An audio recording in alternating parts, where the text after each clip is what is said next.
What's going on, everybody? Welcome back to another episode of the Atlantic Files, the number one podcast on the number one division in the NBA, brought to you by the Underdog Sports Podcast Network. As always, joined by your hosts, myself, Alex Fishbein, and I got Dennis Big Sexy Clausen. What's going on, Dennis? What up? What up, what up? It's such a good time of the year. Oh, completely. You believe in less than a month NBA season will be here. I can't believe that. Just a little over a week, NBA preseason is starting, which is going to take us right into the regular season. Can you believe we're week 4 already, NFL? So we're 4 weeks in already. Who's counting? Like I do NFL seasons like I do like having a child. Like as the season goes on, I'm like, I can't believe it's 10 already. Yeah, I get all sad. It's week 17. Right. Next thing you know, let me go to college. You know, that's how I do it. I get all depressed. No, I'm right there with you. The moment when the weeks keep going by, I'm like, oh, why do they have to already go by? Yeah, but you're so sad. And I just want to throw it out there. Now that it's officially fall, this is my first pumpkin of the season. Now that the calendar says fall, it's okay.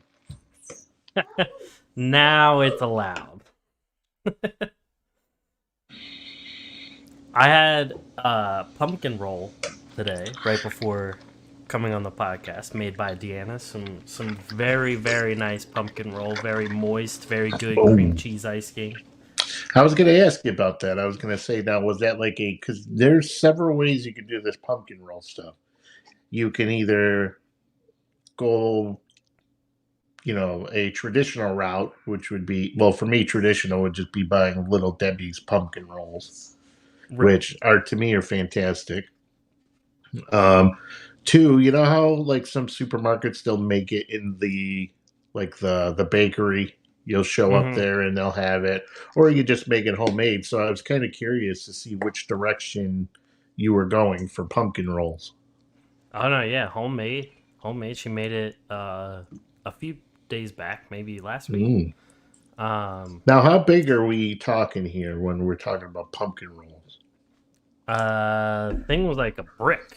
It was probably like around there-ish. Like the brick that like Kevin threw at Marv and Harry in Home Alone. Home Alone Lost to New York. And we can make that reference now because the holidays are approaching. We're almost in October, and next thing you know, as soon as Halloween's over, then it's right into Christmas time. I'm talking we're putting the tree up, Home Alone about 10 times at least. I was about to say, you were the one that said don't bring up pumpkin too soon, and you're already bringing up the holidays here. Yeah, I know. I'm guilty of that. But literally, as soon as Christmas, or as soon as Halloween's over, boom, Christmas. Oh, I know. I mean, honestly, there's a lot of people that don't even wait till Halloween. Yeah, that's pushing a little bit, but my theory is on that is like I don't feel like, you know how some people it's like December 12th, they're like, oh, it hadn't put the tree up. I'm like, what the fuck's the point putting the tree up? It's like it's December 18th and you don't have the tree up. There's no point in putting the tree up. No, I agree. The tree's got to go up pretty early because you don't get to enjoy the tree that long, in all honesty. So like, you got to put it up pretty early. You got to put up lights pretty early. You got to do all of that pretty early to at least get the enjoyment out of it. Well, I mean, like I'll paint you a picture here, right? Like I'll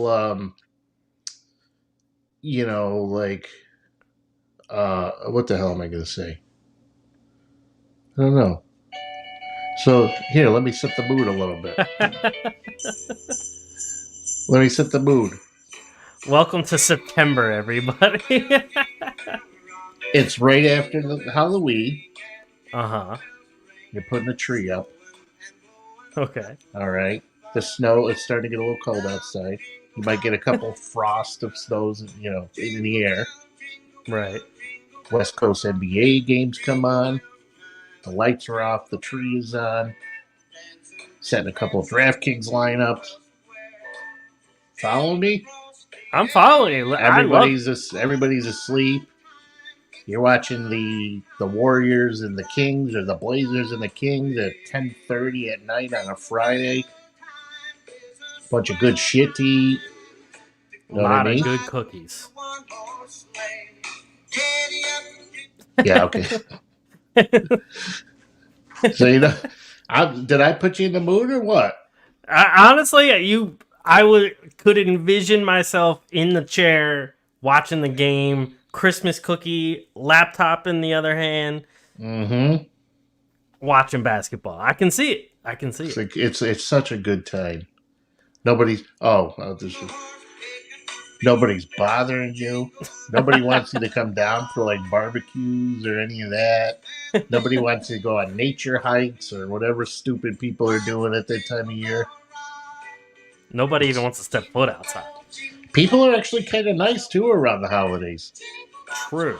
Like for once, people aren't a bunch of assholes. It's the only time people aren't assholes. Right, and I mean, you still get your wackos and stuff, but people are actually like generous. People are like volunteering at soup kitchens. Yep. Like people are buying stuff for other people who are less fortunate. Like it is a good time of year. Of course, January everybody goes back to being morons, but you know. Oh, of course. Everybody turns back into assholes. January. I would say people turn into assholes like a couple days after Christmas. Everybody like people wake up and they go, "Oh, what happened? Did I really just buy that stuff for somebody? Yep. Did I really just get somebody a $50 gift card?" And they're like, I got a mortgage to pay. And then they go get drunk on New Year's and just start being a bunch of idiots. I was about to say, they turn into an asshole a couple days after, then New Year's hits, and then the first couple days of the new year, they're like, I need to be a nicer person. And then after those 2 days, they go right back to being an asshole again. Yeah, and then everybody's in the gym, and yeah. As a person that goes to the gym already, I hate it when it just goes into this packed gym for like a month tops. And then it finally goes back to the normal size again. Because then you can't get on machines. You have to wait for everything. It's just so annoying. See, I'm always curious when I go into the gym because I'm very inconsistent with my gym routine. Mm-hmm. Like, and like at a lot of gyms, like a bunch of kids are working and, they might be working there for college. And a lot of them, it's like, it's the first time I've ever seen them. Right. So I wonder if they're like, look at Fatty. Decided to hit the gym for the first time, and I want to be like, no, I'm so inconsistent, Right. I hit it hard though when I'm there. Oh, I don't doubt that at all. When I'm there, I'm like, God, I love the gym. I got to start coming more, and then next thing you know, the Bulls are playing the Wizards at 7:30, and you're like, yeah, he ain't doing that. I used to just walk on the treadmill because it was right in front of like the 2 TVs that they would have different games on. So I would just I had a weightlifting like regimen ready, but I saw the game on as I was like warming up, and I was like, maybe I'll just hang out here, and then I just go home at halftime and watch the rest of the game. Yeah, for real. The treadmill though is so boring. Oh, I know. Honestly, I do have to. You want to know something? And I got a comment the other day. I don't mean to interrupt you, but I did get a compliment from somebody. Ooh. My jump roping ability. I will have to send you a video to prove it because this isn't bullshit. We'll have to put it on. We'll have to broadcast it so nobody thinks I'm bullshitting either. But literally, I'm sitting there jump roping. And by the way, we're like 10 minutes in. We have not talked about one NBA thing. We haven't even talked about sports. Nothing. So literally, I'm sitting there at the gym, and then somebody goes, he gives me the old, like for those, do the whole for those of you who aren't watching on YouTube thing. I'm like nodding, you know. The nod. The nod. He gives me the nod, and then I do the old pull one air butt out. It's like, dude. I'm like, me, I'm not. I'm just waiting for some stupid remark or some shit because that's just how I am. It's like, dude, I've been watching you the whole time, man. I can't, dude. You're jump roping, man. Like I can't believe it. And I'm like, thanks, brother. I go over, give him a bro hug and everything. Like such a positive environment. That's the best. That's the best parts of the gym is when you have people who are willing to say someone that is like new to the gym. It's really hard to get in the gym when you're new because it's very intimidating. But if there's someone there who's willing to teach, then that's a huge moment. And then the moment where you're like, dude, your form on whatever you're doing is impeccable.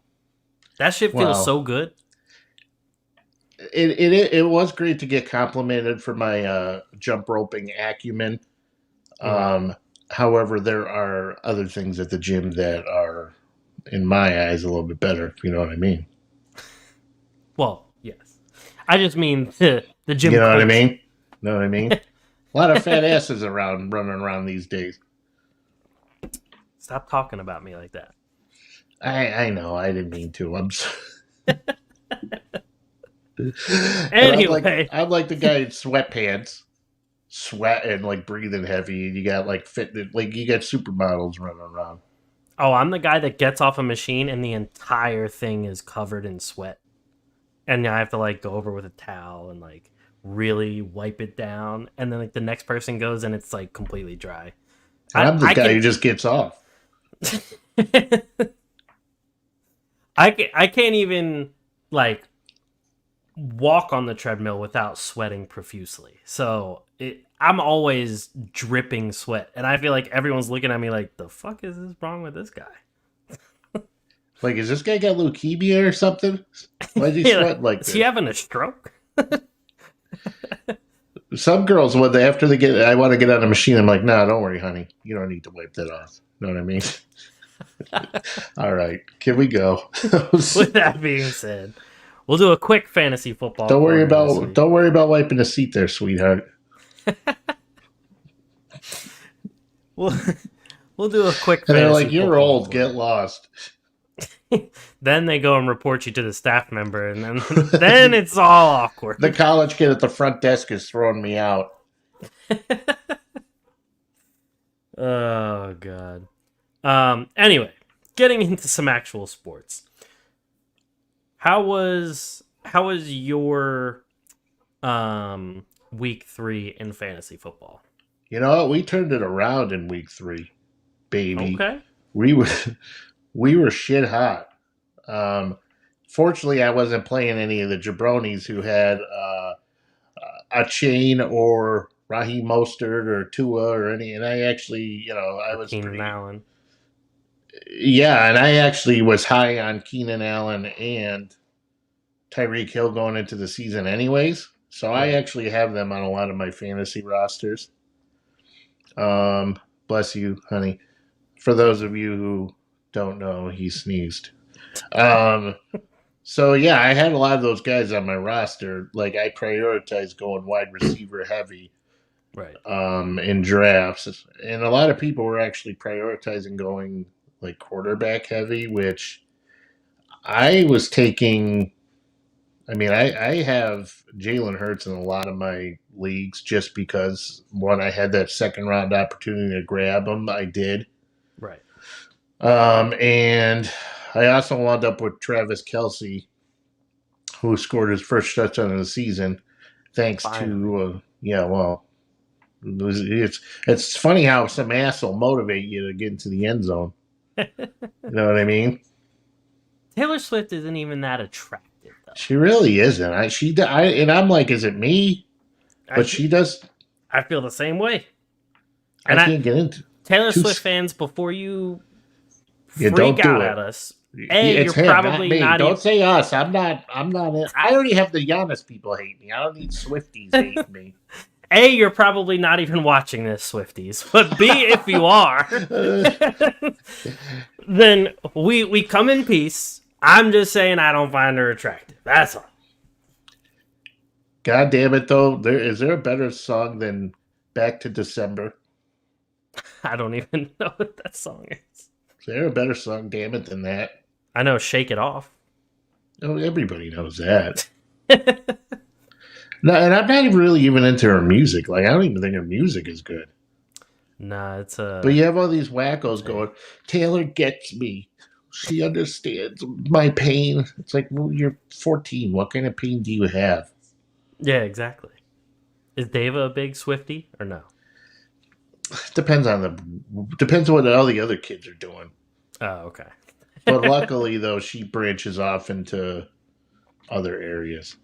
Gotcha. Okay. She likes whatever she likes at that moment, which is an ADD trait she picked up from her father. So she still hasn't picked like one to stick with most of the time. Right.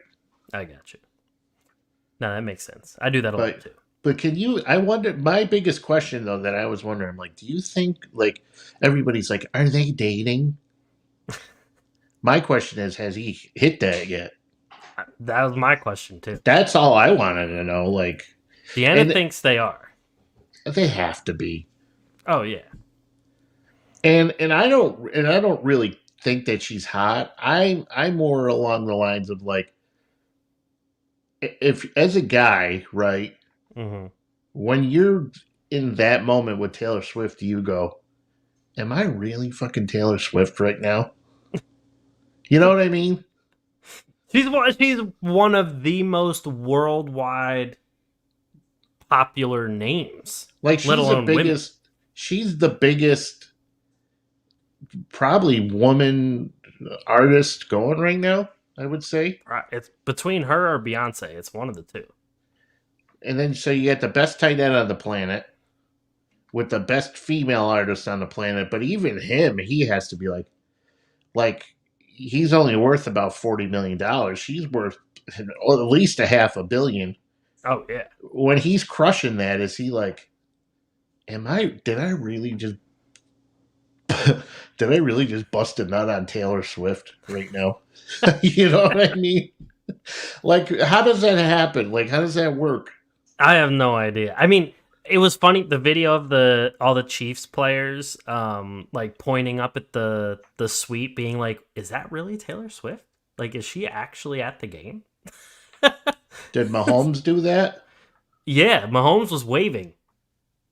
I mean, but let's put it this way. Like, I know, like, but it's Patrick Mahomes, though. I mean, not like Travis Kelce. Okay, that's one thing. Like, people are like, but that now we're getting into a god territory here. Like, Patrick Mahomes is like considered like in that tier of like, this guy's the Lord and Savior Jesus Christ. You know what I mean? Like, This guy is an amazing. I think he's a douchebag, but I still recognize his talent.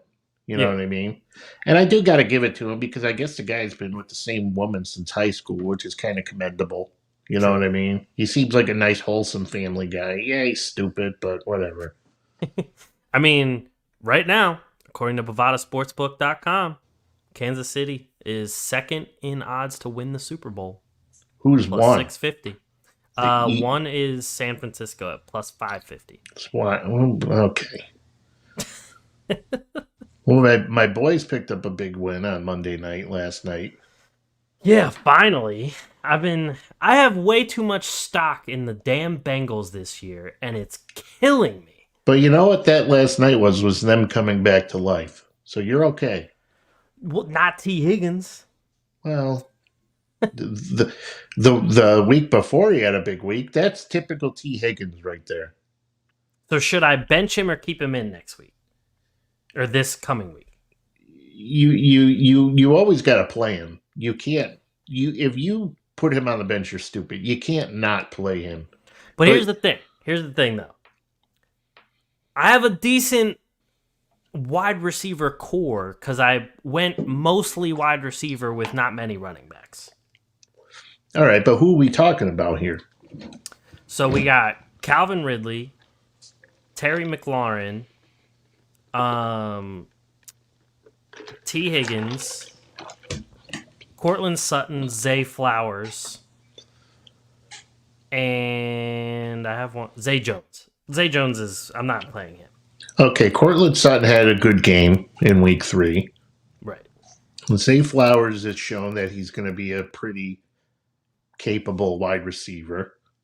But it's T. Higgins, man. You can't bench that guy. I don't want to, but You I'm can't.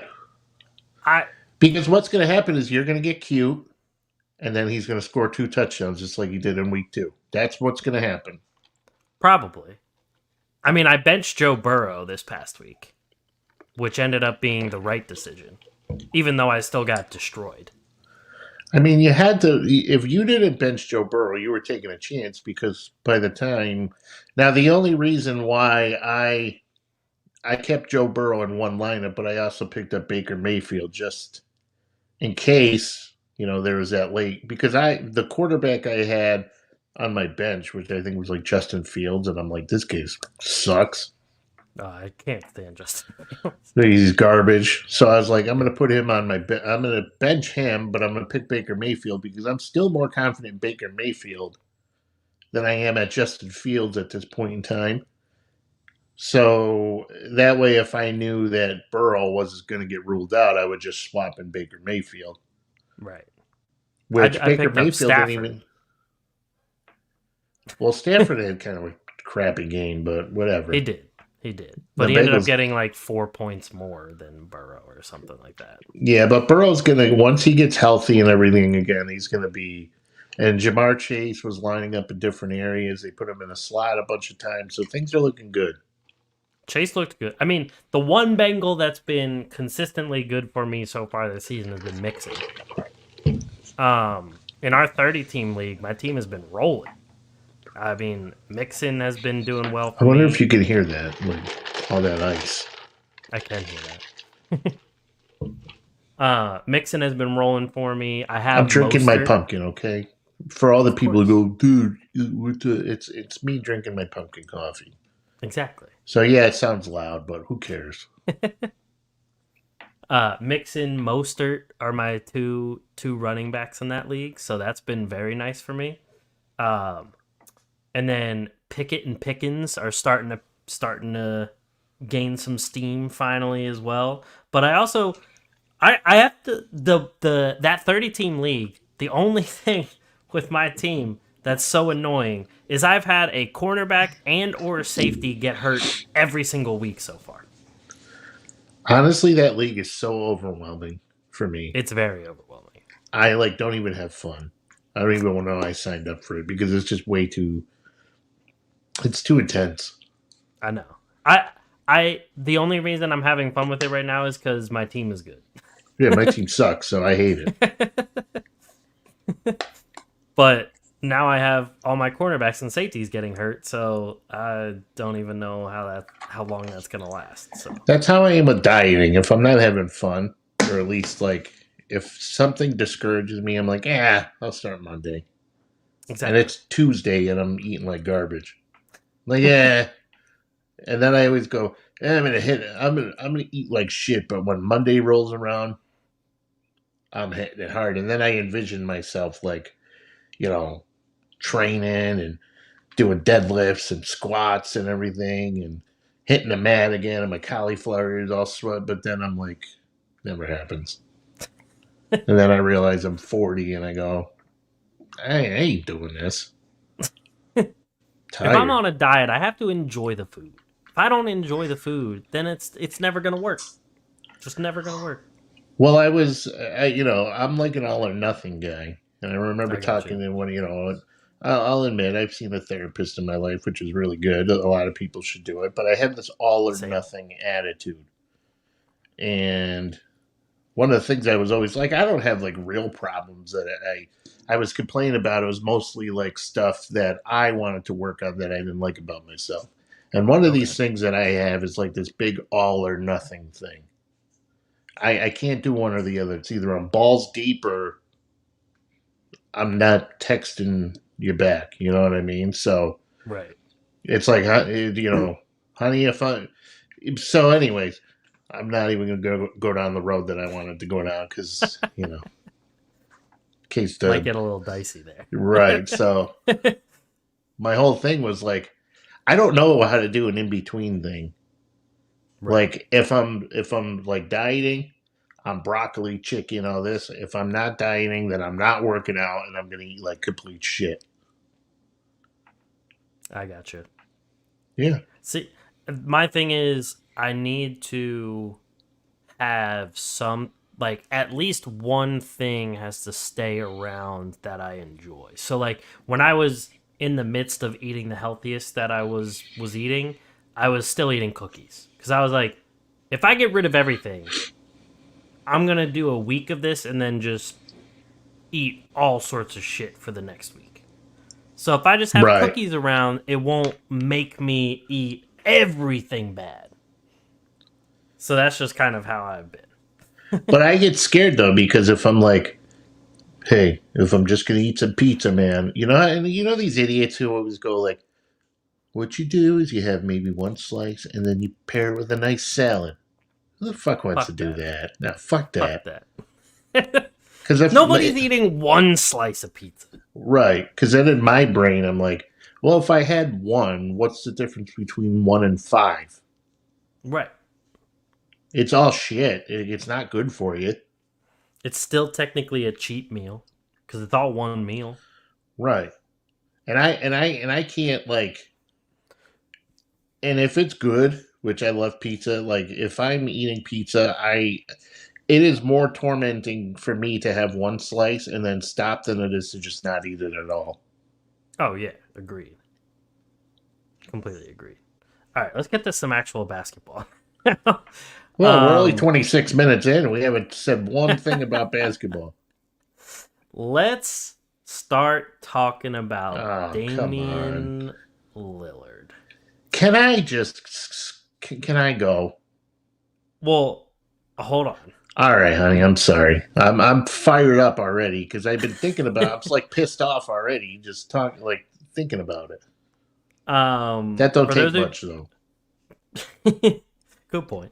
For those who don't know, Damian Lillard. What do you mean that for those who don't know? Everybody knows. I mean, everybody should know by now, but I'm just making sure. If you're watching this show and you don't know, then you shouldn't be watching the show. They might have just been watching this show for our food takes. I don't know. Okay, good point.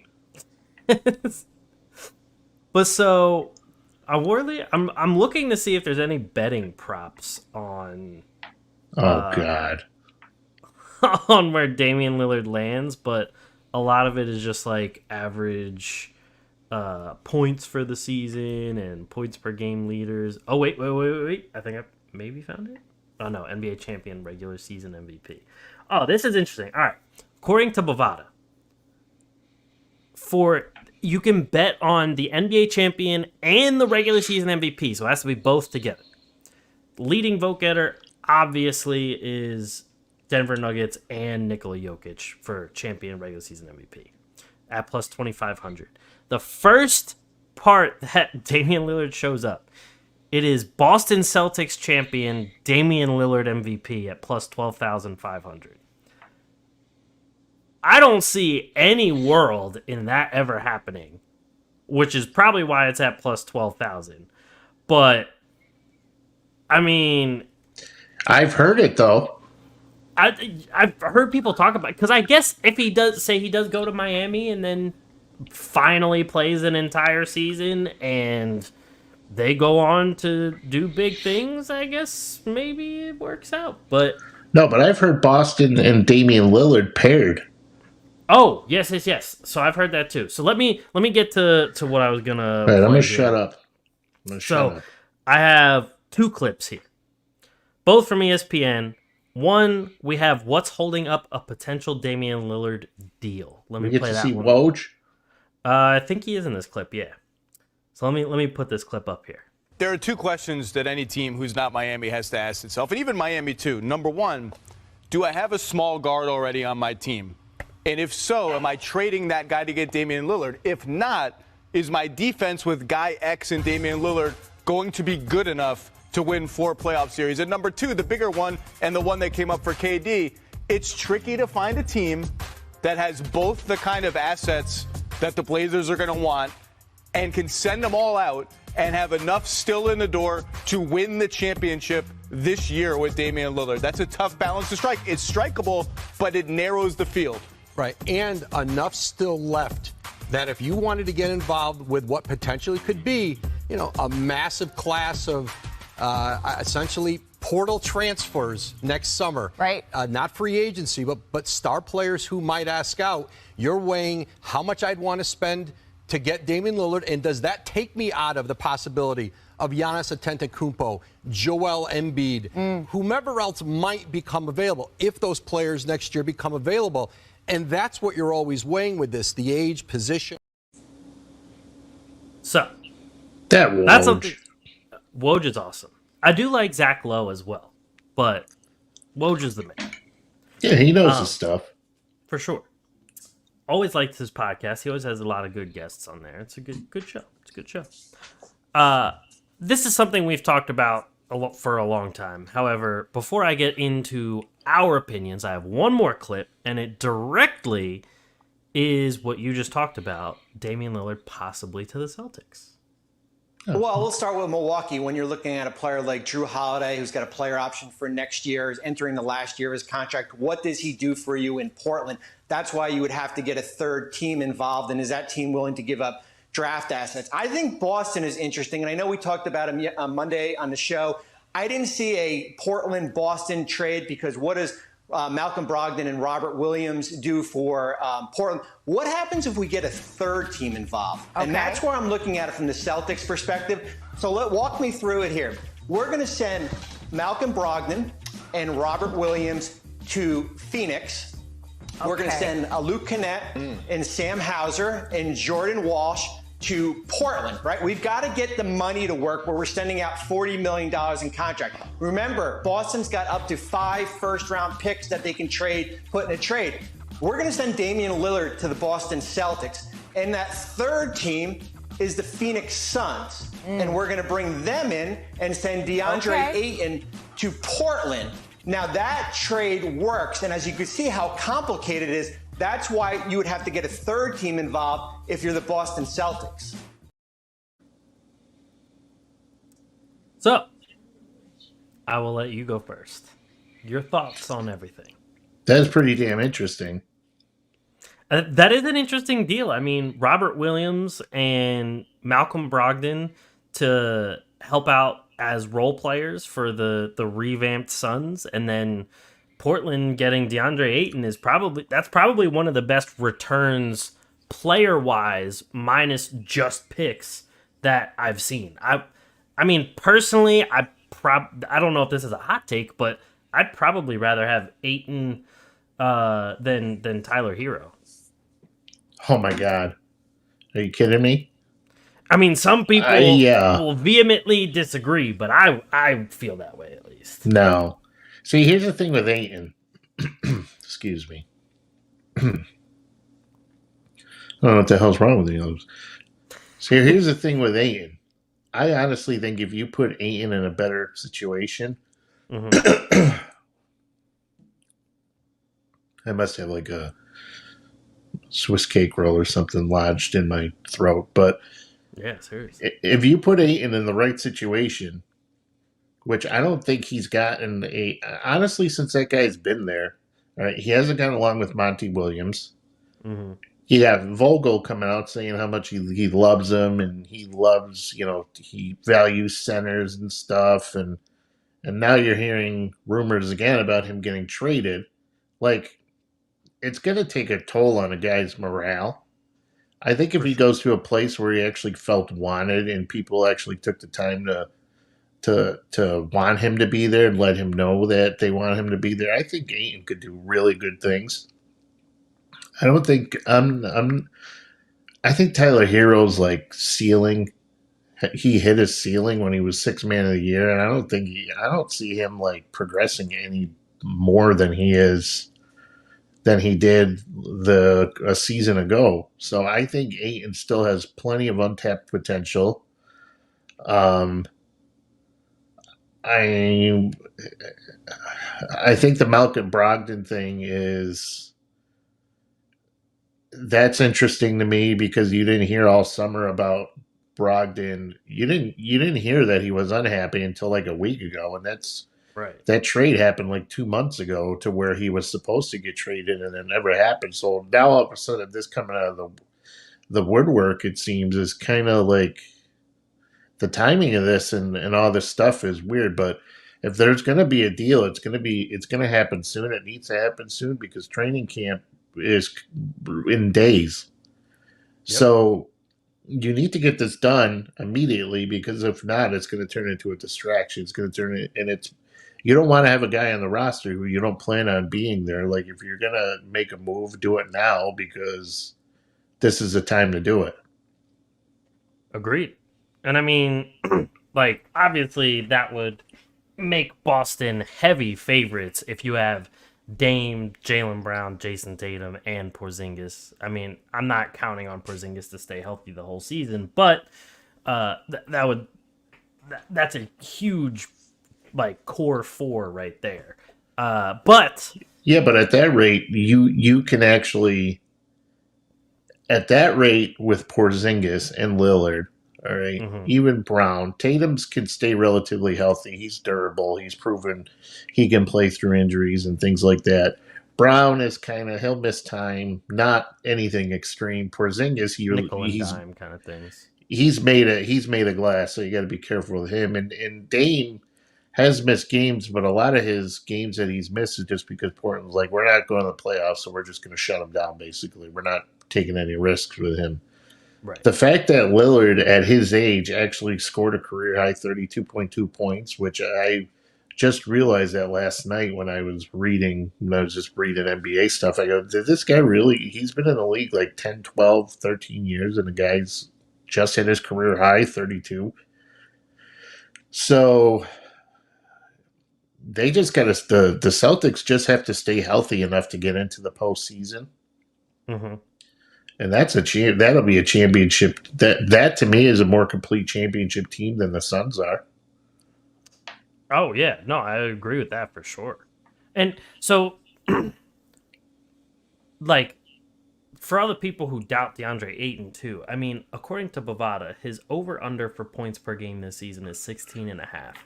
For rebounds, it's 10.5. So he's already pretty much expected to average a double-double, and that's even on this stacked team with 3 superstars and everything.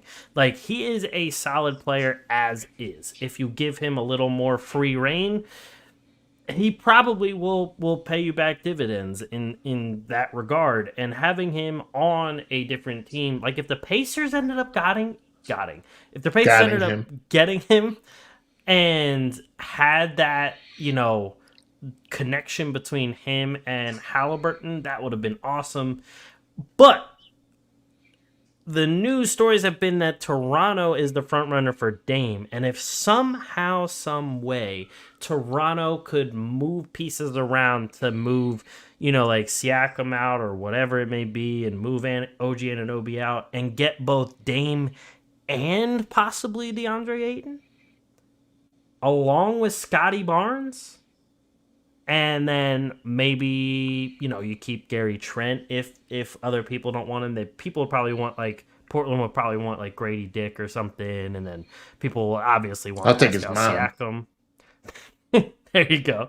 Jakob Poeltl would be one that people would want to if you're getting DeAndre Ayton. So if they could do that, that would make them an instant playoff contender, but I don't know if they'd be exactly a championship contender right off the bat. But here's the thing, if you are Portland, right? And I wouldn't want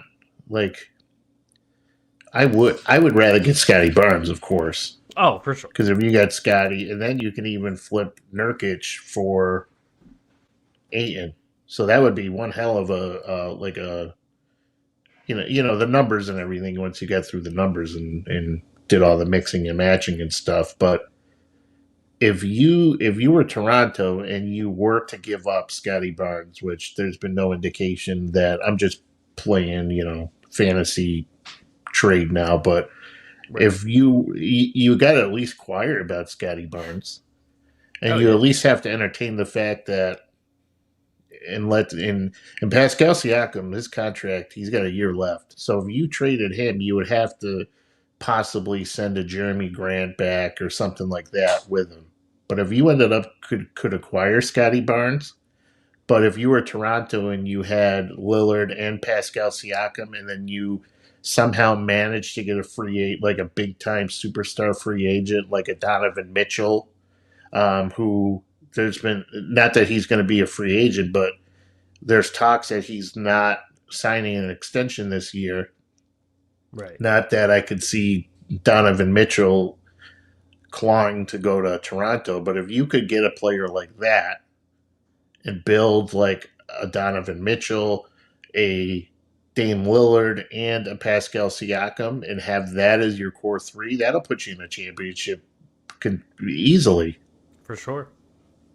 No, that's true. I mean, and then if you manage to get like, sorry, honey, not to cut you off, but if you manage to get like Jeremy Grant, because if you're going to get rid of Scotty Barnes, which depends on how they feel about Scotty Barnes, because there are some who believe that Scotty Barnes hasn't even hit he's going to get significantly better, but then there's people who say his shooting, he's not consistent. Like, if Toronto doesn't believe that Scotty Barnes is a guy that they could build their future around, then they need to get rid of him. They need to keep Pascal Siakam. They need to get Damian Lillard. You could easily get Jeremy Grant if you were going to trade Scotty Barnes. And then you could get Ayton as well if you were going to flip Nurkic, which they like Nurkic. Nurkic would fit in better, I think, in Phoenix because he's going to be there just for rebounding and defensive reasons. Ayton's defensive ability has kind of been questioned over the past couple of years. So there's a bunch of ways you could go, but to me, I would seriously, if I were the Blazers, I'd be like, listen, we'll take Scotty Barnes. We'll consider, depending upon how the numbers match up, but we'll send you Jeremy Grant. We'll send you Damian Lillard. And if you were Toronto and you didn't consider that, you'd be crazy.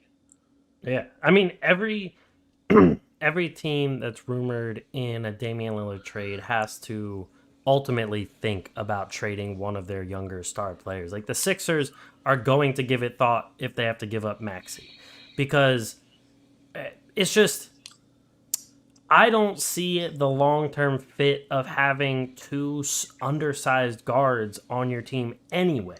You brought up Donovan Mitchell, which, yes, it would make them a contender. However, Dame is already okay on defense.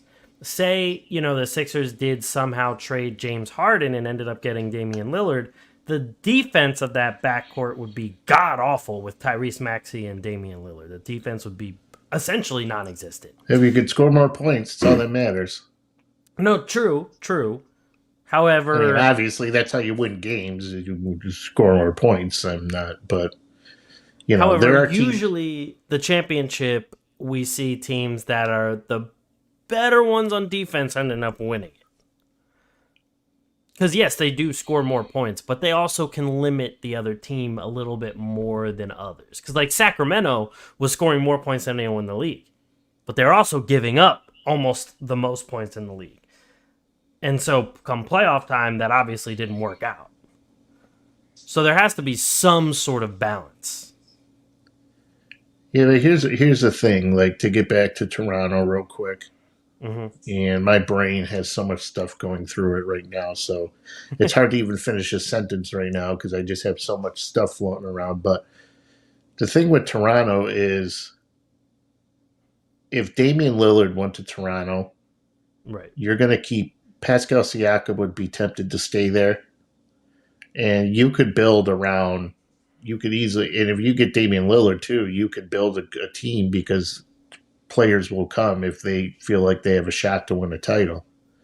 Right. So if you ended up getting Jeremy Grant or something in Anthony Simons, not saying that they would do that, because if you built a core around like Simons, Scoot, Ayton, Scotty Barnes, you got a hell of a team in the next 3 years.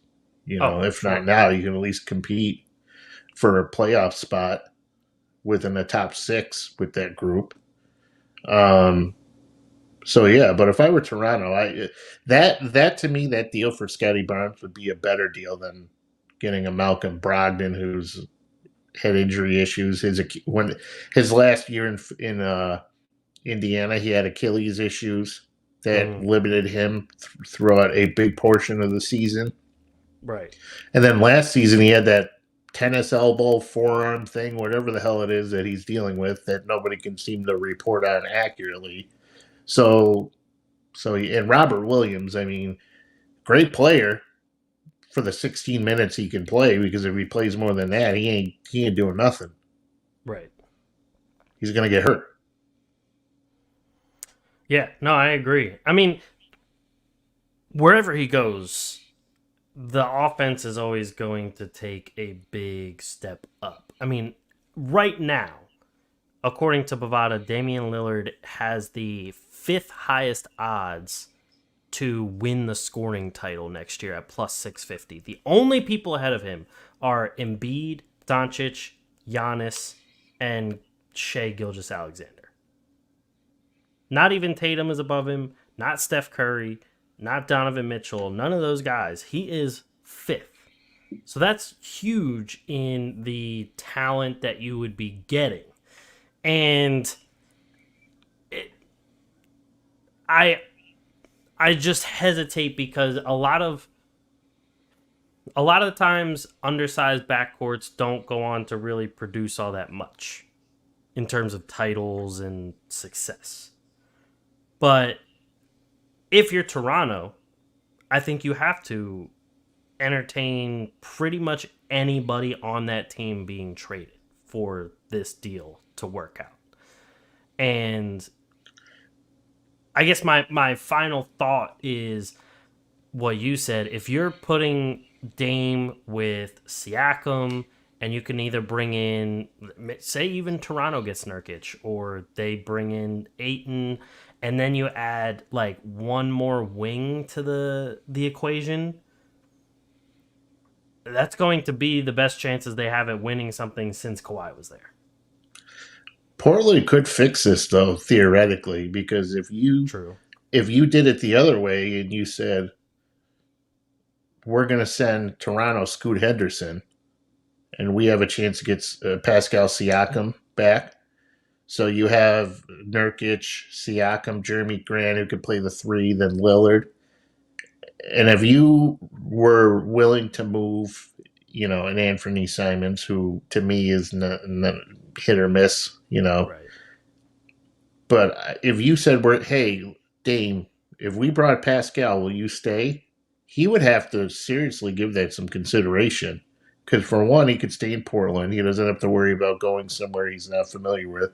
And your odds are significantly improved if you brought in Pascal Siakam. So if your starters were, Siakam, Nurkic, Grant, assuming the money adds up and everything, which I don't have that in front of me right now, but you would have to, if you were Damian Lillard, you would have to give that serious consideration. Oh, for sure. And yeah, Anthony Simons, I feel like, is a Kmart version of Tyler Hero. Hey, nothing wrong with Kmart. I'm not saying anything. They had a little Caesars in there. I'm not saying anything's wrong with it. Remember Kmart had a little Caesars? I do. They were the first ones to start that whole like department store with a food store in it. Yeah. So they had a good idea going. It worked out well for them. Kmart's around me have gone out of business though. I think Kmart's everywhere have gone out of business. Oh, is it fully? I don't know. Now I'm curious. Is Kmart still around? Any of them? Anywhere? Let's see. Is Kmart still in business? Let's find out. Kmart is still in business, but it's down to only 4 stores in the United States. 4 stores? 4 stores. So basically, Kmart's out of business. Pretty much. They used to have 2,300 locations. As of August 17th, 2023, there was 20. Now there are 4 remaining in Westwood, New Jersey, Bridgehampton, New York, Miami, Florida, and the U.S. Virgin Islands. Yeah, they'll turn it around. They'll be back on the rise soon enough. With that being said, let's move on to another person on the trade block here, Buddy Hield. I actually used to work for Kmart.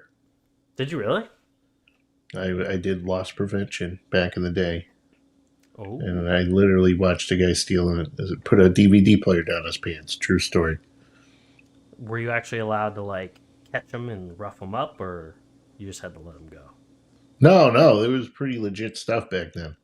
Okay. Back in the day. Because I know now there's a lot of stores that like you get fired if you try and stop somebody from stealing. Yeah, but you can't run an operation like that. It's either you're fully committed to your asset protection or you're not. You know what I mean? Right. So, and then I had a brief tenure with JCPenney, which was, a lot of fun. Not really. So yeah, my retail, I'm retired now though. Put those for good reason. Yeah, I'm just not into it. I tell you though, those women who are going to steal, they'll punch you right in the face. I don't doubt that one bit. I mean, people steal the weirdest stuff. First of all, some people come in and steal things that you wouldn't even like think of stealing, and it's just like, I wonder what situation you have to be in to steal stuff like that. You're on drugs. I mean, that's definitely probably the most likely one. It's a lot of it. It's either you're a young, group of like high school girls, or you're a drug addict. So yeah, it's a wide range. Yeah. Oh God.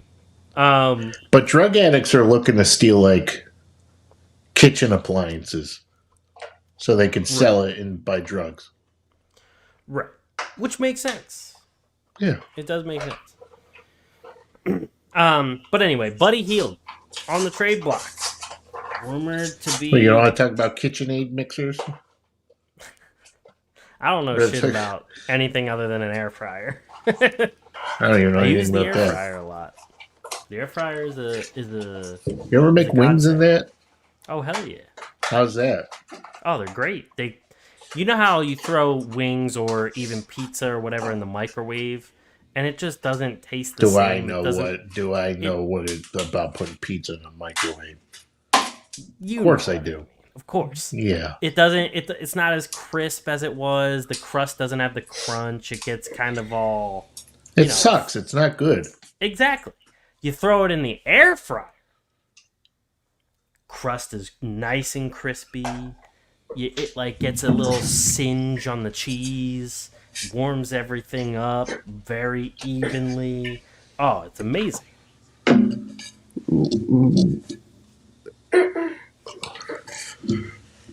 Excuse me. There we go. Now I want pizza.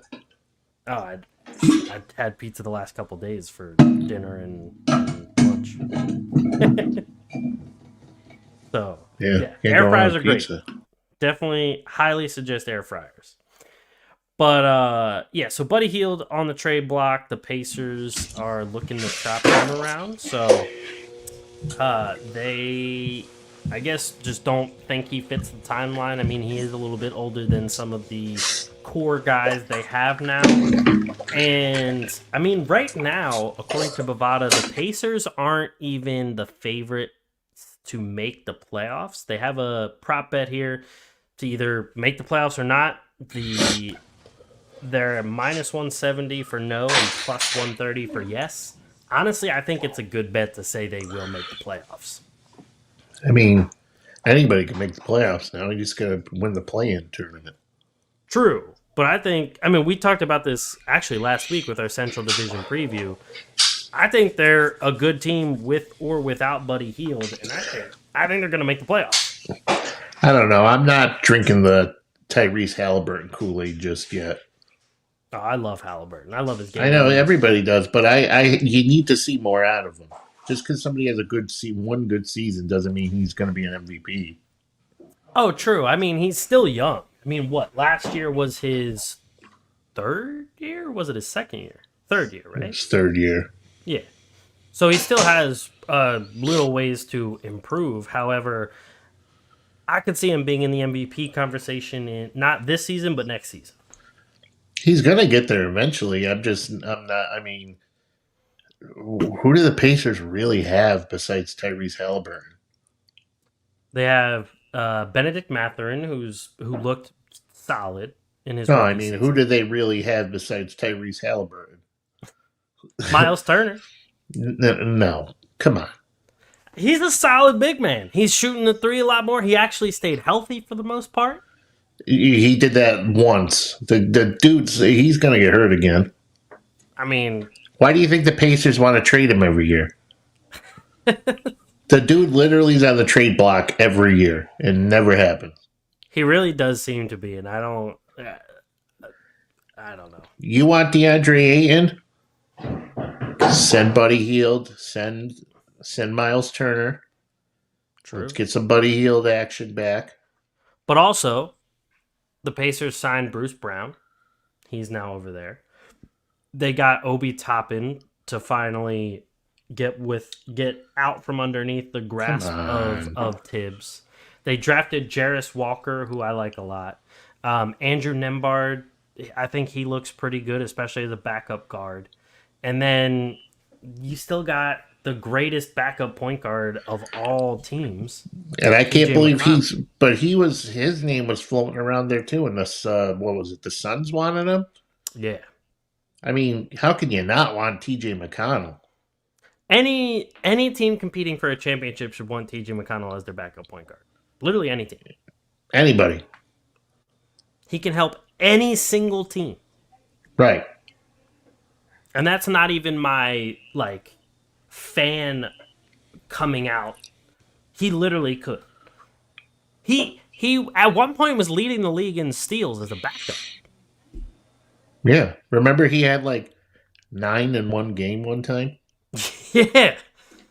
And he still, I think I brought this stat up during the season last year. I'll have to find it. But he has the most inbound pass steals in NBA history or something like that. You love that stat.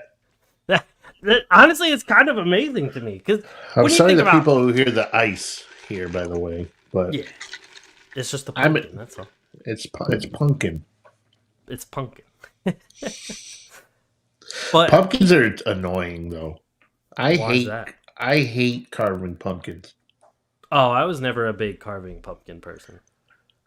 But it's like, and I'm at the point now in my life where people know what I hate, which is a lot of things. Which I don't even realize how much stuff I hate until I just start saying all the things I hate. But apparently, I hate a lot of things. And people are at the point now with me to where they know that I'm going to be so miserable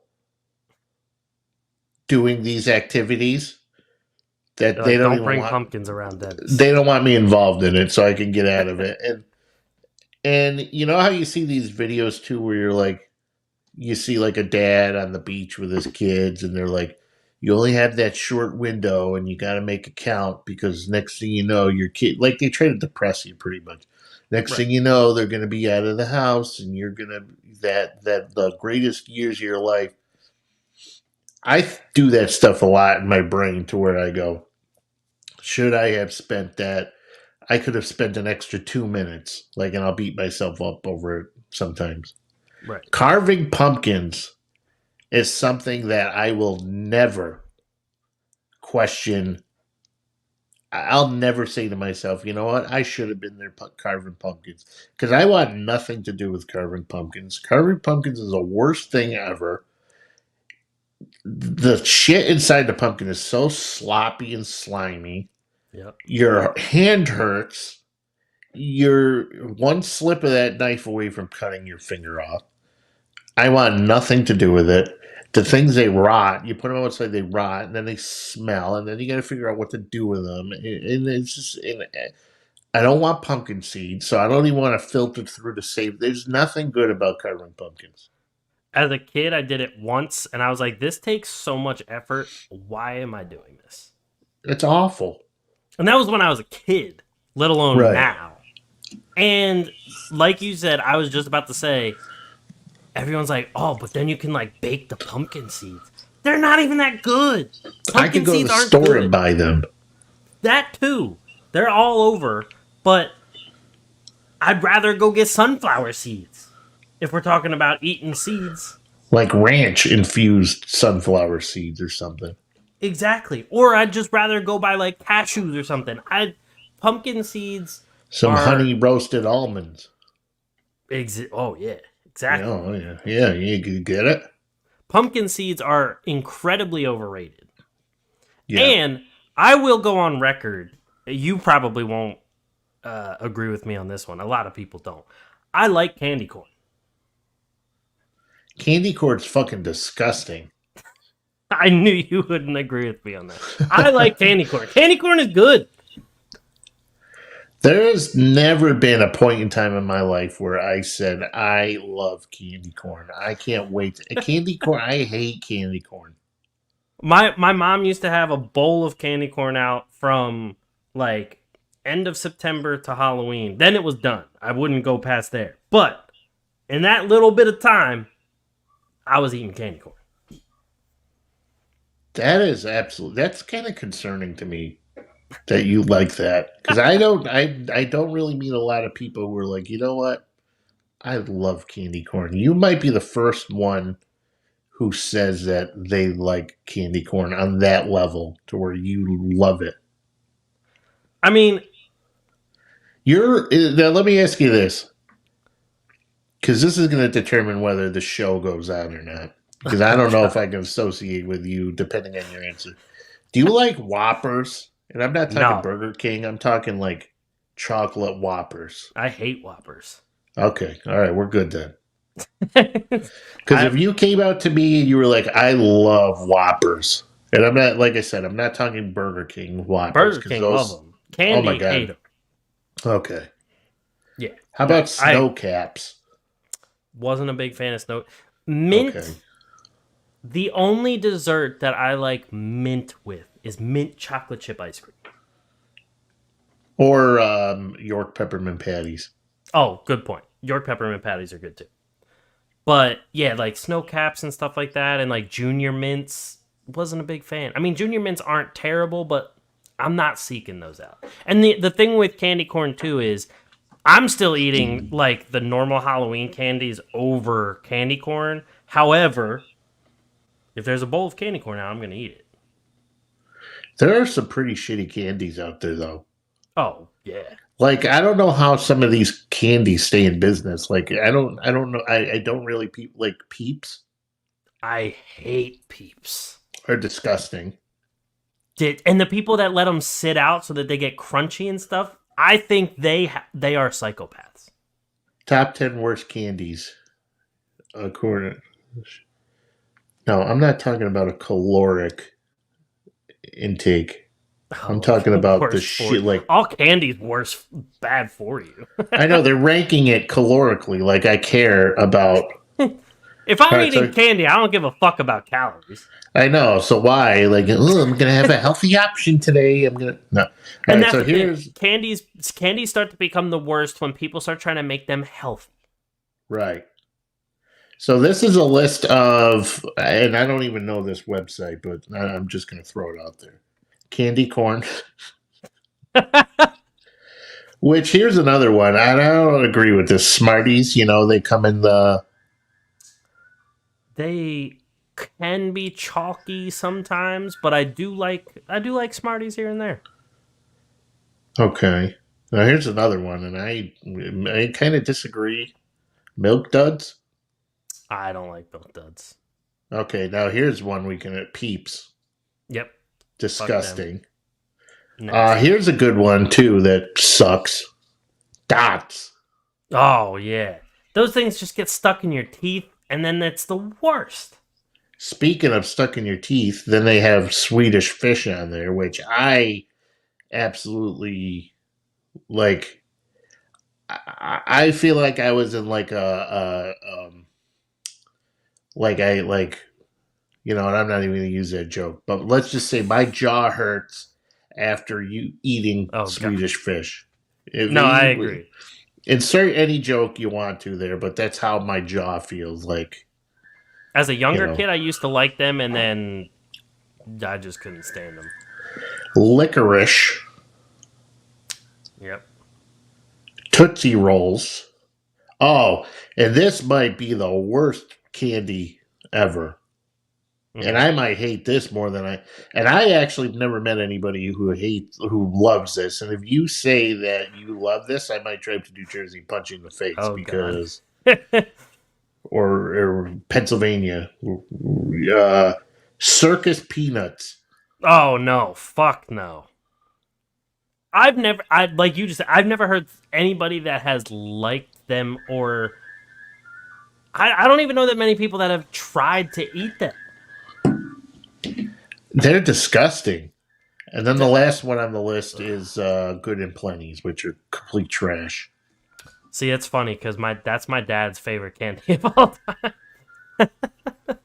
Good, really? Yeah, he loves Good and Plenty's. He's a licorice guy, so yeah, I don't know.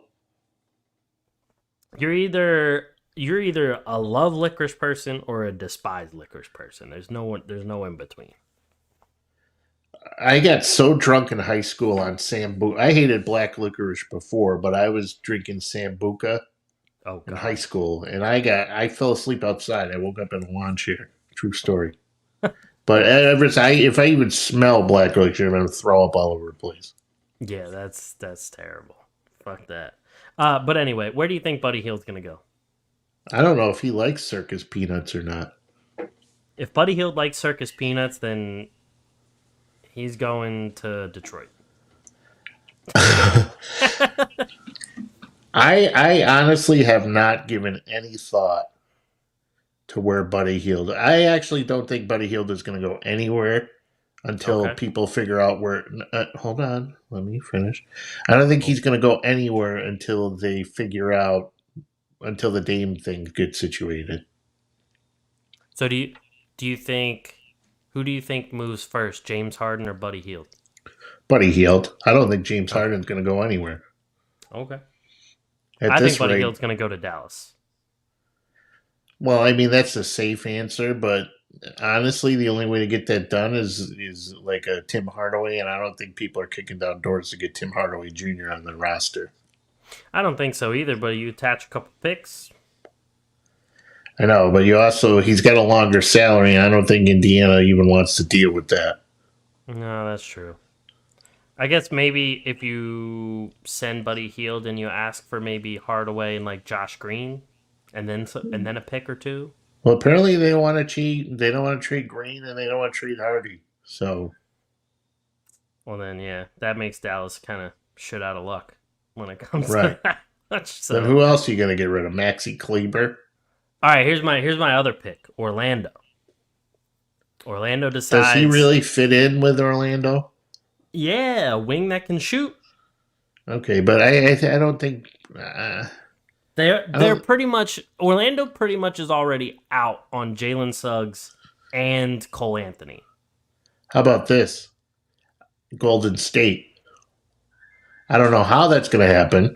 I was about to say, who would Golden State ship away then? I have no idea, but I think he would fit well. Toronto. That's fair. Toronto would be Portland. Yeah. Maybe Toronto trades like Gary Trent and somebody for Buddy Hield. I mean, maybe the Knicks.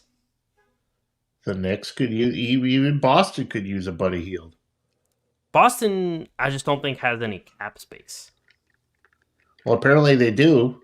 If they are willing to move Malcolm Brogdon. Well, yeah, that's true. That's true. If they get rid but Buddy Hield wants a contract. So, in order for... Go ahead. Move him back to Sacramento? I was just going to say Sacramento. When you did the finger point, I was like, that's the Sacramento finger point right there. Now that's a Sacramento finger point. Hey, it could happen. Could. We'll find out. So I'm gonna skip over. We're gonna save a couple of these topics for next week because we've gone pretty long on candy corn. Yeah, candy corn and football and hookers. Oh wait, we didn't talk about hookers yet. Christmas scenes. So hookers is for next week. Yes. That's a next week topic when we're just about to get into the season, because you got to talk about James Harden's hookers. So let's get into. I got silent there because I got this thing going off in the background. You hear that? Yeah, the weird music thing. Tone, and I don't know what it is, and I'm trying to get to the bottom of it. I have no idea what it is either. I've heard it a few times, but yeah, there it goes. I heard it there. See? But let's get into our Atlantic Division preview. It's the last division of our preview series. There's plenty of hookers in Atlantic Avenue in Brooklyn. I didn't know that was a thing. So, let me bring up the Atlantic Division here. And for those watching on YouTube, you guys will be able to see it on the screen. For those not watching on YouTube, last season, in case you weren't aware, the Celtics finished in first, the Sixers in second, Knicks in third, Nets in fourth, Raptors in fifth. Almost the whole division was above 500. The Raptors were at exactly 500. Everyone at least made the play-in game, so there was that. The Atlantic Division was a competitive, very competitive division when it came down to it. Right now, when you look at some of the teams in the Atlantic Division, we have. I want to bring up some of the odds here. Let me see if I can find them. Wow, they already have preseason odds up, and they already have odds for the in-season tournament. I didn't think they would already have. I don't know how I feel about that. We might have to dive tournament? into that. Yeah, I think I like it. We'll definitely dive into that. But according to Bovada, there's odds for the NBA Finals winning division, and the Atlantic Division is plus 300, which is second only to the Pacific Division, who is plus 220. So the Atlantic has some pretty high expectations. I mean, you got the Boston Celtics, who are the championship favorites according to a lot of different pundits. And who do they say in the Pacific Division is going to win the NBA title? I'm assuming the Warriors. I think that's who they have above. Let me see. So, yeah, they have. Is Phoenix is in the Pacific, aren't they? No, they're in the Southwest. Oh.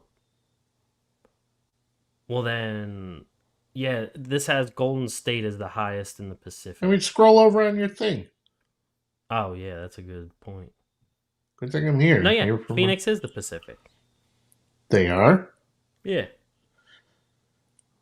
Well, who's the Southwest? I mean, I knew that. I just, Southwest is the dumb one because it's like Memphis, who's all the way on the east. Right. And then New Orleans, who's like more east than they are west.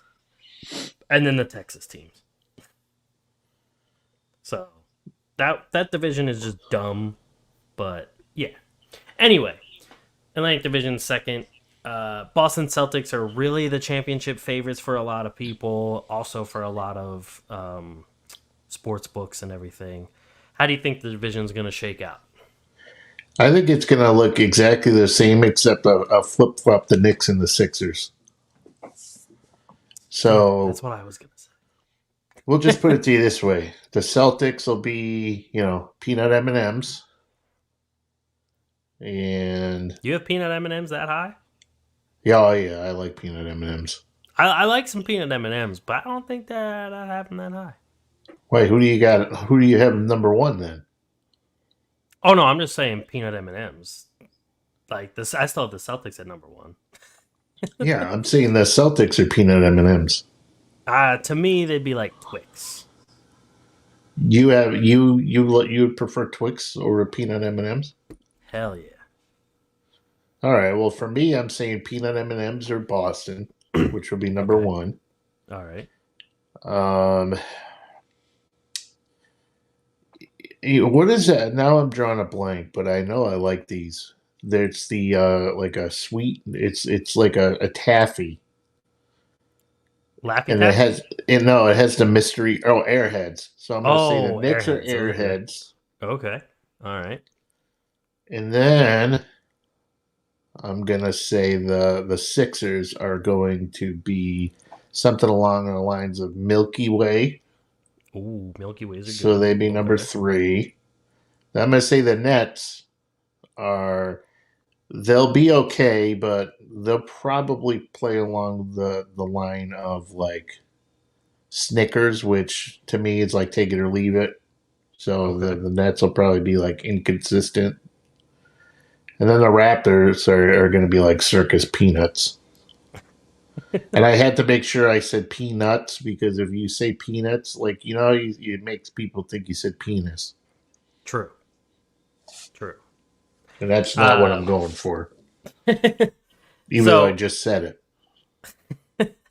I was actually going to say the exact same lineup there. I think the Knicks were going to move up to second. The Sixers take a step back. But, I can't agree because we have to shake some things up on here. So, what I'm going to say I do like Twix ice cream bars. Ooh, those are good too. Yeah. I agree with that. Boston Celtics for me, I think they're going to finish first. I think they'll be the Twix. I think the Knicks will be in second, and I think they will be the Reese's Peanut Butter Cups. Okay. Love me. Do you say Reese's? Yeah. I'm also the guy that says Reese's Pieces instead of pieces. Yeah, don't do that. I don't know. Hey, they're made by Hershey. I've been to Hershey, and I've heard people say Reese's, all right? Yeah, but have you... I don't know if I've heard Pieces. I've heard it when I was a kid, and I just rolled with it. I heard a lot of stuff when I was a kid. Dumbass. Moron. Doesn't mean I kept it up as an adult. Or maybe you did. You don't know. Yeah, who knows? So the Knicks in second as a Reese's Peanut Butter Cup there. Then the Sixers in third, and I'd have them as Skittles. Like me some Skittles. Yeah, I completely forgot I left Skittles out there, but I love... And you know what? Can we throw a Starburst in there? Ooh, Starburst are top notch. We'll say they're Starburst then. We'll say Starburst. Sixers Starburst there at third. And I'm going to switch it up here. But I don't want to associate Starburst with the Sixers. Because I actually like Starburst. I'm going to say the Raptors in fourth and the Nets in fifth. So the Raptors are going to be... I'd say the Raptors are going to be like a $100,000 bar.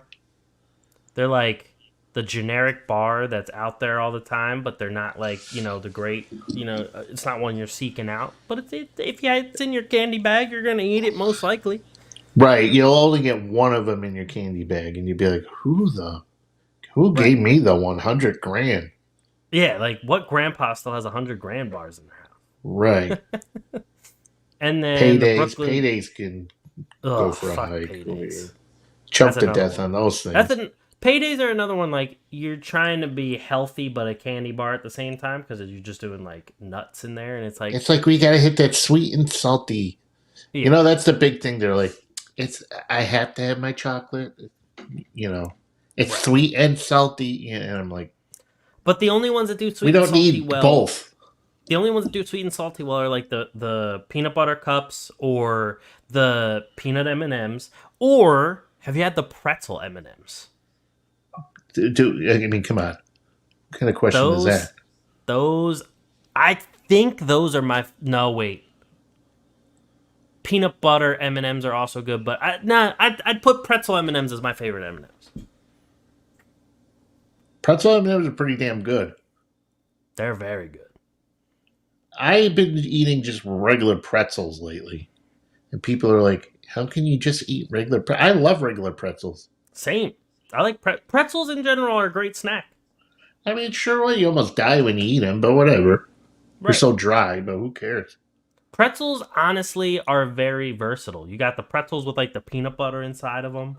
You got the regular hard pretzels. You got pretzel rods. You got pretzel sticks. You got all the different like pretzel nuggets. And then you got soft pretzels.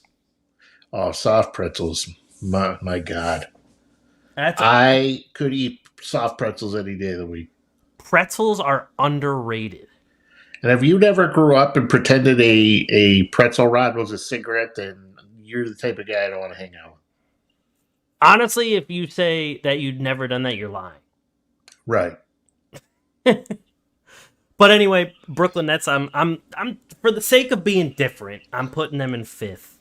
But you don't really believe that. I don't truly believe... I have the same lineup you have, but I just want to be different. So I'm putting Brooklyn in 5th. They're going to be the peeps. Okay. But what's the point in saying that you don't believe, like, you want to be different if you don't really believe that, but you just do it anyway? So really, it's the same thing. I mean, true. I have the same lineup you do with the outcome. I have Boston, Knicks, Sixers, Nets, Raptors. Okay. So, yeah.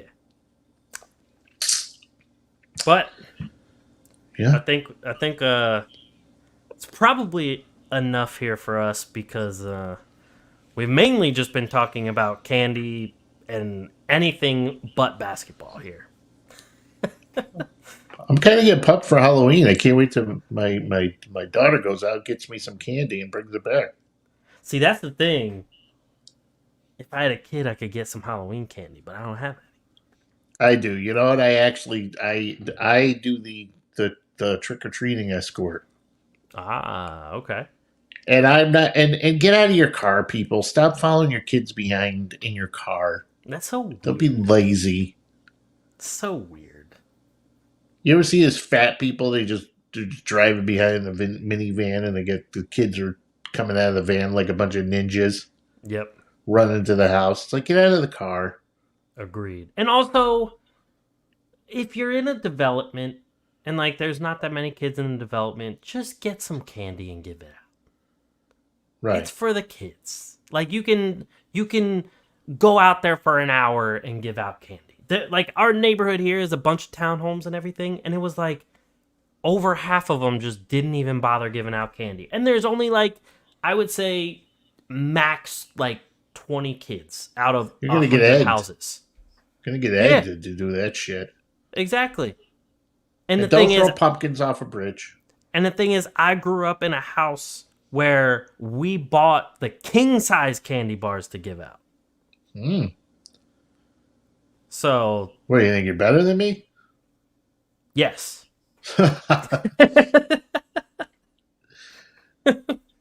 And for crying out loud, watch the speeds when the kids are. I love we're making a show around Halloween. We have like a whole month until Halloween. We're talking about like Halloween's tomorrow. We're gonna have 4 more episodes before Halloween even comes around. Let's just record this. We'll save this for Halloween. Yeah, well, I'll just cut up all the Halloween parts and put them out. Damn it, watch those kids out there. Exactly. When you're driving, and make sure you check your candy, kids. Make sure your parents are checking your candy. Make sure there's no razor blades in there. Right, or fentanyl or whatever, And if you're giving out apples, you deserve to be egged. You're going to get punched in the face. Exactly. By me, because I'm still trick-or-treating. You just don't, At that rate, the kids are giving you razor blades. I might do that. I might try to see how that works out. I might just put a mask on because the kids are big these days, so they might say, "Ooh, you're a big kid." I thought you were saying you're going to try and give out razor blades these days. I was like, I don't know if you want to do that. But well, some of these kids. Mental note, don't go to Dennis's house. Yeah. But that is it for us. Thank you, everybody. The kids are cute running around with the masks on and stuff. Yeah. Little plastic. Again, people, this is for the kids. Don't be assholes. That's right. Don't be. Don't drink and drive. And the only if you're gonna be the slutty nurse, that's fine. Just record it and throw it on Pornhub.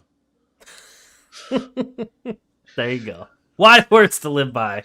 I like though around that time of year though. It's all all these sites. The women start going, "Ooh, happy Halloween!" I'm the sexy cheerleader. Oh God! On that note, yeah. Thank you, everybody, for listening and watching another episode of the Atlantic Files, the #1 podcast on the #1 division in the NBA, brought to you by the Underdog Sports Podcast Network. We will catch you guys next week. Happy 1 month before Halloween. Which, I don't need it to be Halloween for me to like cheerleaders. There you go. Of age, of course. Very Can we go? Have a great night, everybody. Have a great week. Kids. Happy Halloween. See